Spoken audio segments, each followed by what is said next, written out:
Rest in peace to the great Tom Verlaine. Thank you for the music, Tom. Hey, folks. Void Plastic here. And this is another contest entry video. This one is for Dan over at Dotson Loops.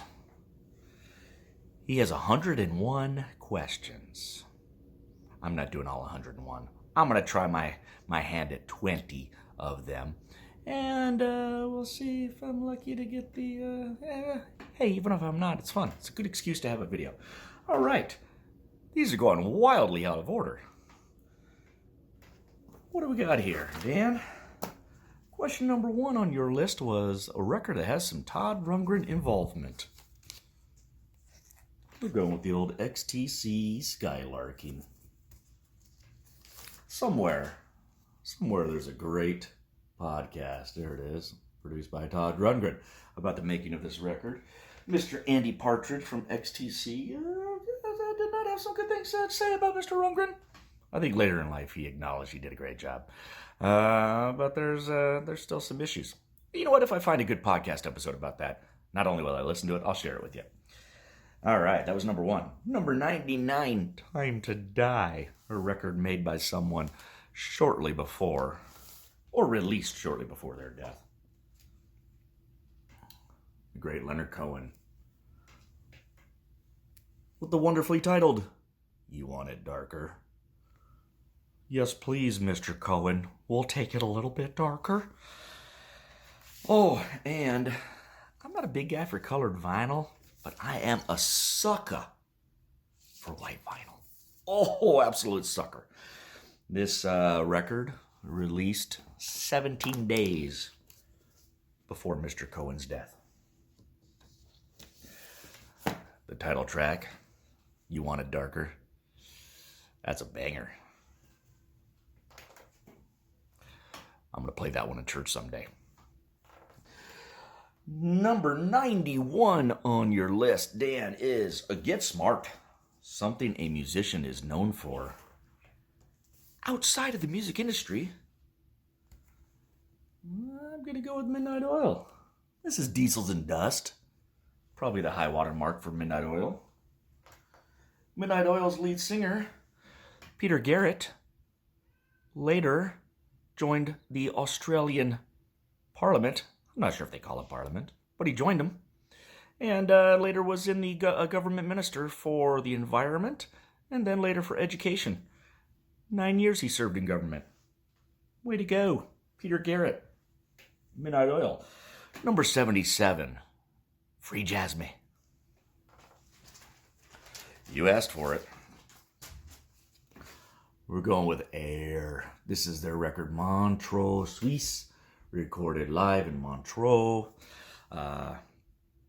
Air is a free jazz trio with Fred Hopkins on bass, Steve McCall on drums, and Henry Threadgill on reeds. Great stuff. All right, question number 60 is Come Fly With Me, a record that has the chairman of the board. There he is, Francis Albert, in this case with Antonio Carlos Jobim. Supposedly, this is the album on which Mr. Sinatra sang the softest he had ever sung in his life. He said it in a good way. Number 63, Lady Rockers. I'll go with one of my favorite Lady Rockers, Mary Timony. This is her group Helium. This is Helium's last record and last EP. Together, it's a reissue, The Magic City and No Guitars. Oh, there are lots of guitars. Mary Timony. Later in Wild Flag, X-Hex. Yeah, Mary Timony Band. Oh, there's Mary Timony in the Mary Timony Band? Yeah, she is. Anyway, she's a rocker. And that record, that's pretty great. Okay, question number 7. First soundtrack in Mr. Void Plastic's life. Well, I came of age with John Hughes movies. Pretty in Pink. Probably my first soundtrack, almost certain. And it's a great soundtrack. Like any John Hughes movie, it's a corker. We got OMD. We got Suzanne Vega. We got In Excess, Psychedelic Verse, New Order. We got Echo and the Bunnymen and the Smiths. You must have really liked the Smiths song, Please, Please, Please, because it's also in Ferris Bueller's Day Off, but it's a cover version by the Dream Academy. It's on my list to get that 12-inch someday. Number 35, a surprising dance record. Another white vinyl. Just, oh, look at that. But this is Bad Brains, Rock for Light. I cannot play this without moving my body. Call it dancing, maybe, if you will. Number 39, a mixed race record. Got to go with the English beat. There they are. Look at that. I believe Birmingham? Were they from Birmingham, England?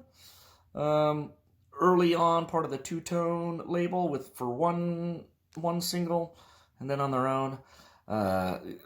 Incredible. I've shown some English beat before, or the beat before, as they were known everywhere but America, United States of America. But phenomenal. This is their second record. Whopping.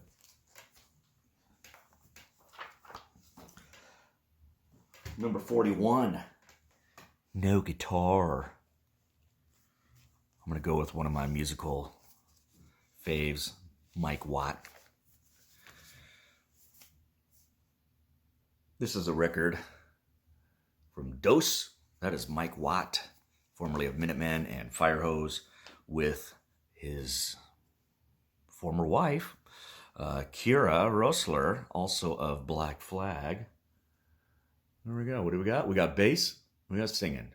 We got bass. And maybe a spiel in there.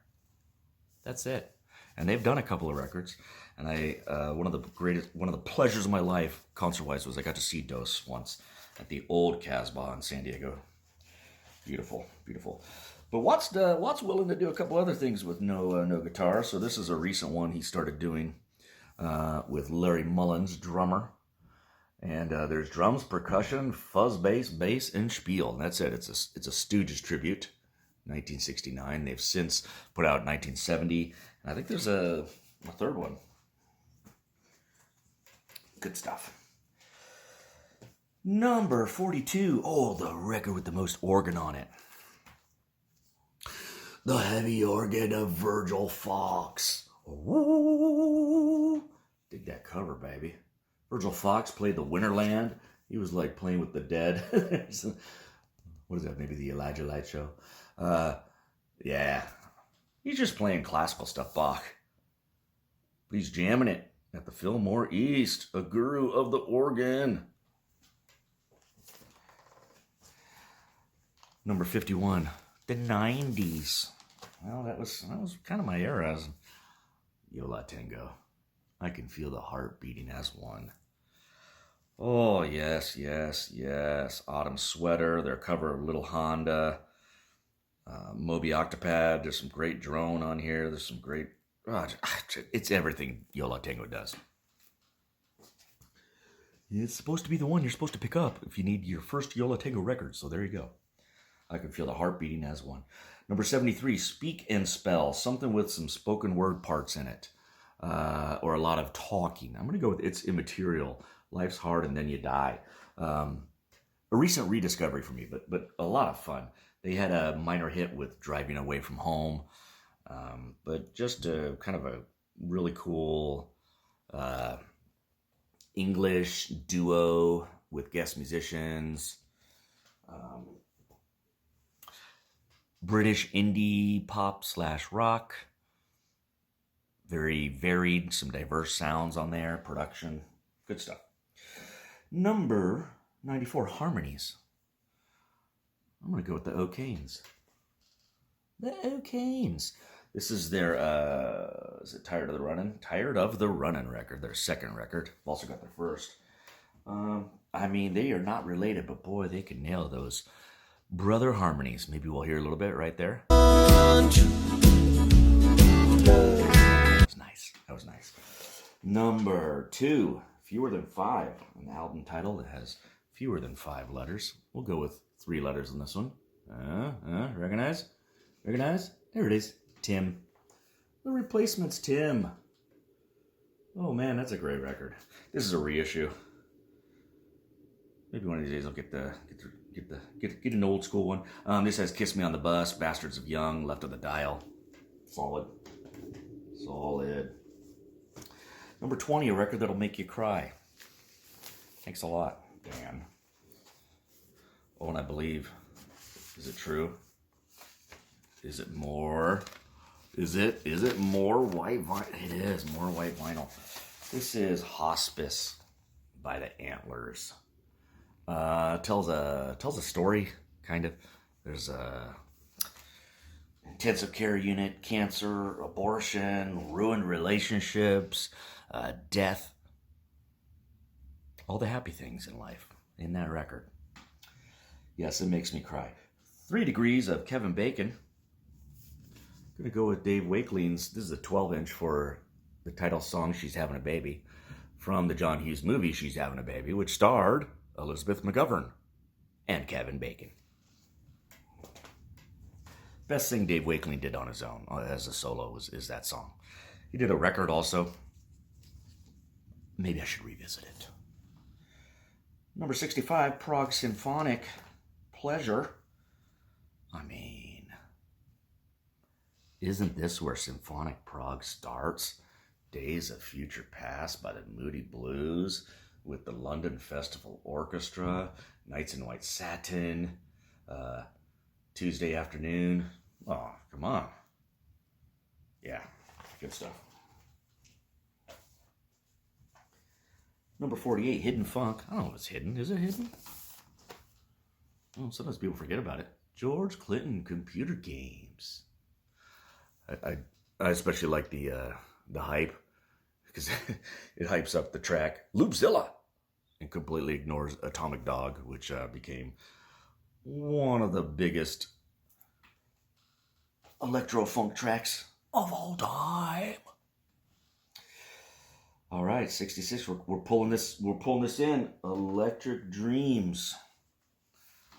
We're gonna go with "Now Windy," then Walter Carlos, "Sonic Seasonings," a double record, gatefold. It's got some poetry in here that's supposed to be appropriate for the sides.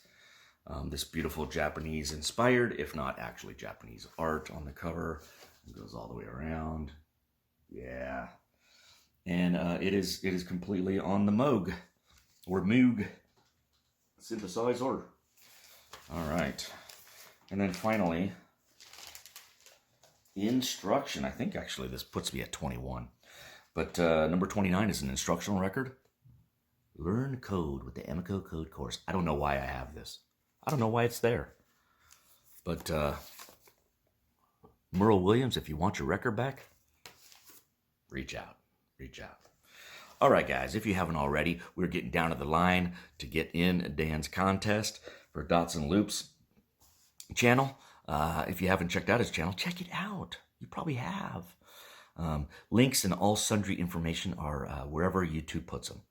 Probably below, but maybe 5 years from now it'll be over here, or over here, or over here. Maybe it'll just show up on a chip in your brain. Void Plastic, signing out.